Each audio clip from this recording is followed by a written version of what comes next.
Welcome to மண்ணை சமையல். இன்னைக்கு நம்ம கிச்சனில் ரொம்ப சூப்பரான நெத்திலி மீன் குழம்பு எப்படி வைக்கிறதுன்னு பார்க்க போகிறோம்.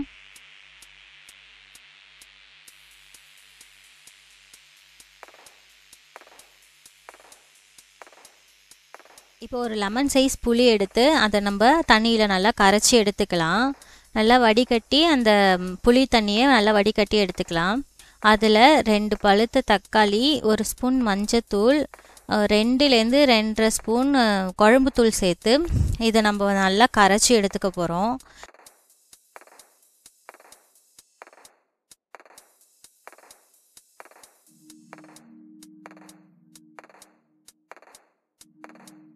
இதில் தேவையான அளவு கொஞ்சம் உப்பும் சேர்த்துக்க போகிறோம். சேர்த்து இதை நல்லா கரைச்சிக்கலாம்.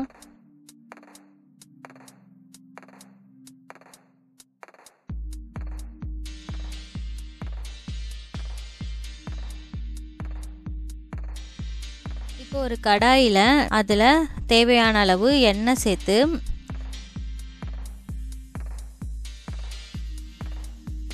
எண்ணெய் நல்லா காஞ்சதும் கொஞ்சமாக வெந்தயம் சேர்த்துக்க போகிறோம். வெந்தயம் நல்லா பொரிஞ்சதும் நம்ம கொஞ்சமாக வடகம் சேர்த்து அதுவும் நல்லா பொரிய விடுங்க. வடகம் நல்லா பொரிஞ்சதும் ஒரு கொத்து கருவேப்பிலையும்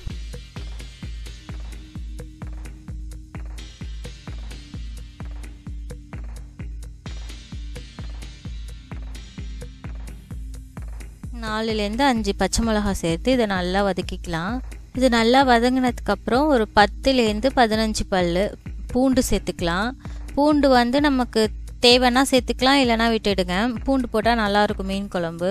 பூண்டும் நல்லா வதங்கட்டும். பூண்டு நல்லா வதங்கினதுக்கப்புறம் நம்ம 10லேருந்து ஒரு 15 சின்ன வெங்காயம் சேர்த்துக்கலாம். மீன் குழம்புக்கு சின்ன வெங்காயம் ரொம்ப சூப்பராக இருக்கும். அதனால ஒரு 10லேருந்து 15 சின்ன வெங்காயம் சேர்த்து அதையும் நல்லா வதக்கிக்கலாம்.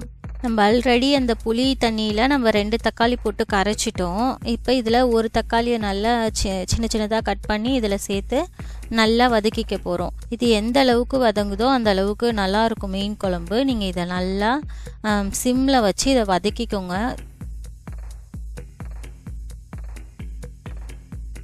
தக்காளி நல்லா மசிஞ்சு வரும்போது நம்ம ஆல்ரெடி கரைச்சி வச்சுருக்க அந்த புளி தண்ணியை எடுத்து இதில் ஊற்றிடலாம். நீங்கள் செக் பண்ணிக்கோங்க, உப்பு, காரம், புளிப்பு எல்லாமே கரெக்டாக இருக்கான்ட்டு. எல்லாம் கரெக்டாக இருந்துச்சுன்னா ஒரு மூடி போட்டு மூடி வச்சுருங்க. ஒரு 10லேருந்து 15 நிமிஷம் அது நல்லா கொதிக்கட்டும். மீடியமான ஃப்ளேமில் வச்சு இதை நல்லா கொதிக்க விடுங்க.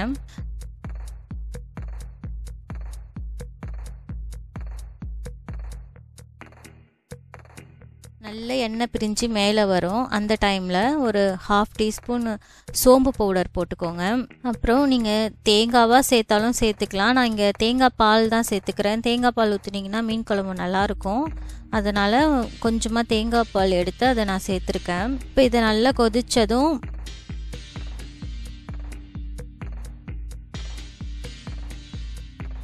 இதில் இருக்கிற எண்ணெய்லாம் மேலே பிரிஞ்சு வரும். அந்த டைமில் மாங்காய் இருந்துச்சுன்னா மாங்காய் சேர்த்துக்கோங்க, ரொம்ப சூப்பராக இருக்கும். மாங்காய்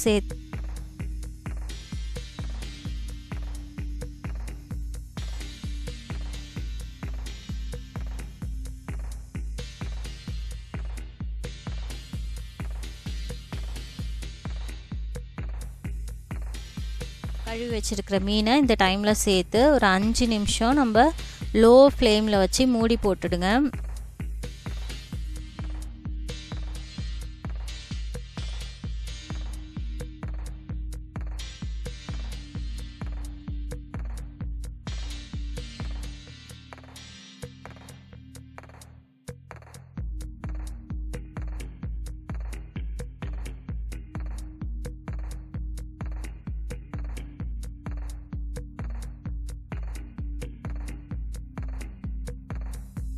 சேர்த்து ஒரு 5 நிமிஷம் நம்ம லோ ஃப்ளேமில் வச்சு மூடி போட்டுடுங்க. ரொம்ப ஹை ஃப்ளேமில் வச்சிங்கன்னா மீன் எல்லாம் ரொம்ப வெந்து உடஞ்சிரும். அதனால் லோ ஃப்ளேமில் வச்சு இதை நீங்கள் மூடி போட்டுருங்க. இப்போ நம்மளோட சூப்பரான நெத்திலி மீன் குழம்பு சூப்பராக ரெடி ஆகிடுச்சு. நல்லா எண்ணெய் மேலே மிதக்க சூப்பராக ரெடி ஆகிடுச்சு. இது உங்கள் வீட்லேயும் ட்ரை பண்ணி பாருங்கள், ரொம்ப சூப்பராக இருக்கும். தேங்க்யூ.